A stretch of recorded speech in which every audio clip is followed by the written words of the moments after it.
Okay, so ready to dive in. Today we are, well, going deep as always. California, trying to get a clearer picture of what's going on in the Golden State. Sounds sunny. Well, that's what we're here to find out, right? We've got this interesting document, Welcome to the Jungle, they call it. It's basically a whole bunch of rankings, comparing California to all the other states on all sorts of things. Rankings can be, well, tricky sometimes, but also a good place to start, a way to get a sense of where things stand. Exactly. So no endorsements here, no taking sides. We're just looking at the data and seeing what it tells us. And, well, California, it's got some #1 rankings. Oh, is it now? It does. Not all good news, though. Homelessness, poverty, retail theft. Right. It's a lot to unpack. Yeah. And then you've got anti-business regulations, frivolous lawsuits, unemployment, wage stagnation.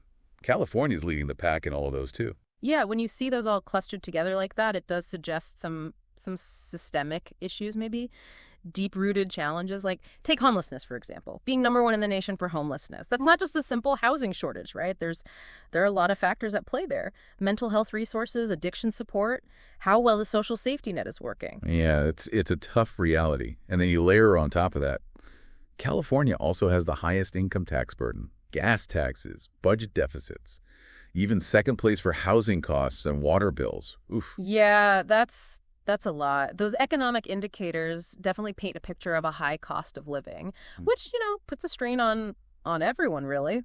Residents, the state's budget. Makes you wonder. Makes you wonder what? Well, I mean, are those high taxes, those strict regulations, are they actually part of the problem? Could they be unintentionally making things harder for Californians financially? Interesting point. And here's where things get even more, paradoxical. Because California also leads in income tax revenue and funding for undocumented immigrants. So it's top ranked in both good things and bad things. What's going on there? Well, it does point to a commitment to social programs, right? Even with all those economic pressures.